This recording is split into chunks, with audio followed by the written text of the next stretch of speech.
Happy Saturday, everyone. Semi-retired Bob here. I talk about the carnivore diet, all things related to the carnivore diet, and miscellaneous odds and ends. Today is 22 months of the carnivore diet. I'm going to talk about a couple of things today, but this is not going to be my usual 1 month update long video. But what I do want to do is give you a quick clip of where this all started. Hello everyone, Semi-Retired Bob here. Welcome back to the channel. Before I get into today's topic, I'm going to give you a very brief recap of what happened to me over the last year and some change and why I haven't made any videos because of it. And then yes, that was 22 months ago. That's where I started. Now, those of you that have been watching my videos for quite some time, you know that, all of the obvious things that have happened with carnivore. I reversed my type 2 diabetes. I say I've cured it because I don't take any drugs for it, but I also don't eat any carbs. Would it come back if I started eating a bunch of carbs? Probably, but I don't know that for a fact. I have had the occasional carb here and there. Like a couple of Thanksgivings ago, I did that whole experiment where I ate some dessert and my blood sugar came right back down, just like a normal person's would. I originally started the diet in an attempt to get some pain relief. When I first started, I couldn't stand for more than a couple of minutes at a time. And I had said at the time in an email to Dr. Barry that if I could just get to being able to stand for 5 minutes before I had to sit down again, my quality of life would greatly improve. Now I'm outside walking every day. Some days farther than others, but I go outside and walk every day. My blood pressure was always out of control, and now it's not. My liver markers and my kidney markers are all now better than they have ever been, as far back as my records go. The original cause of all of my problems in life was gout, and I have not had a single gout attack since starting this way of eating. Now, I'm told that many people do have one more major gout attack when they start the carnivore diet, but that did not happen to me. Since someone who hasn't seen my live streams is going to ask, that yellow square behind me is my 10 acres of land in Texas that I'll be moving to this fall. But the main thing I wanted to talk about today, rather than slowly rehashing all of the things, I took 13 pills in the morning, 9 at night, and now I take no medications, no prescription medications at all. That's what my normal "this is the month mark" updates have been. Today I want to talk about something slightly different, something that I didn't even know was a problem when I started the carnivore diet.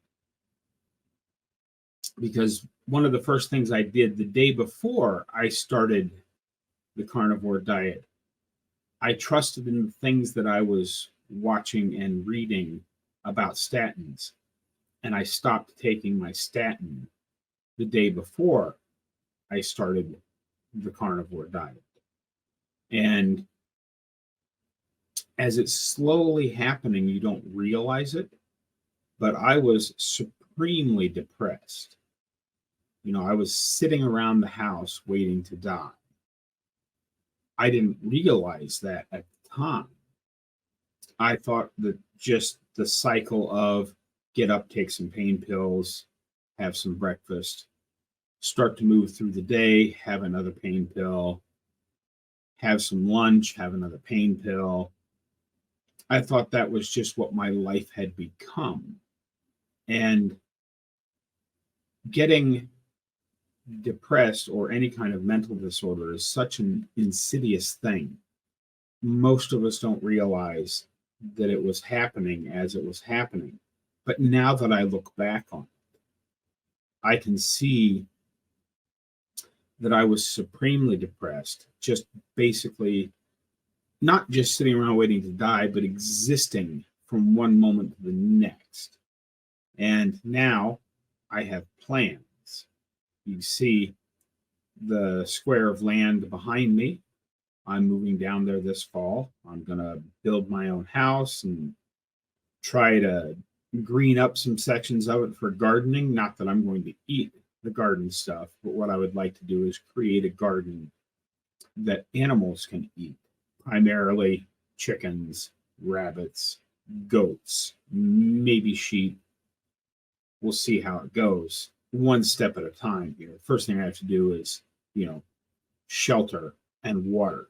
So I have to get a shipping container spotted on the land and start building my house out of that. And I have to get a roof built over it for rainwater collection so I don't have to constantly run to town to get water.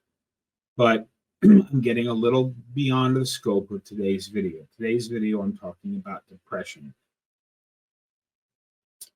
You have to do your own investigating as to what symptoms might be for your particular depression, because I'm no expert on that. I'm not a doctor. I don't play one on TV. But now that I look back on it from a point of clarity, I can see that I was very depressed. And I like to go back to one of the things that my boss at the miniature golf course, who I've worked for off and on since 1990, he's one of my best friends in the world. And last summer, he said, there's the guy I hired back in 1990.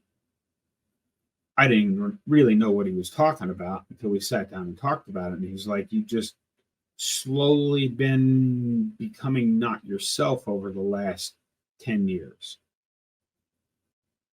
And now that I'm beyond the influence of statins, that besides all of the pain and everything else that can lead to depression, I believe statins also work on your mental faculties, and not in a good way. But it's slow and insidious, and you don't realize it's happening. And now, instead of surviving from day to day, sitting around the house waiting to die, I have that big square of land behind me, and I am making plans for the future. Now, I did have a triple bypass surgery when I was 55, and now I'm 60. I'll be 61 in another couple of months. So am I going to make it and live out on my desert property for multiple years? I don't know. But as of today, I feel much better than I have ever felt. Let's take one quick look at where we started again before I wrap this up. Hello everyone, Semi-Retired Bob here. If you're new to the channel, welcome. I am Semi-Retired Bob. I'm primarily a travel and landscape photographer, but I've been ill for a while and haven't been able to get out and do anything. Yes, that's another one that I don't remember which one was first and which one was second, but they're a couple of weeks apart, very early in my journey. Of course, if you want to see all of it, you can go back. I have multiple playlists on the channel.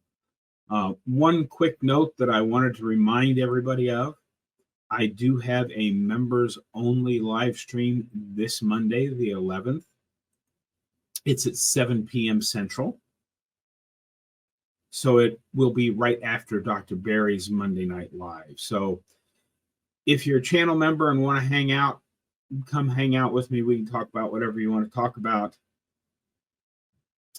I hope, because as I've said many times, the main point of this channel is to spread the word that it's never too late to change your life. I'm 60 years old. I'm doing things I couldn't do when I was 40. And now, instead of surviving from day to day through the depression and pain of being chronically ill, I am making plans for the future and moving forward. Am I going to get to those plans? Only time will tell. But help me get the word out that it's never too late to change your life. Hit that thumbs up button, drop down in the comments and say, "Hi, Bob." If you haven't subscribed yet and you've made it to the almost 11-minute mark of this video, go ahead and hit the subscribe button. All those things that are free help me get the word out that it's never too late to change your life. I hope some of what I said today made sense. Hopefully you see that it is not too late to change your life. That's what I've got for you today, folks. Don't forget, get out there, be 1% better. Today, tomorrow, every day. Have a great day, folks. I'll see you in the next one.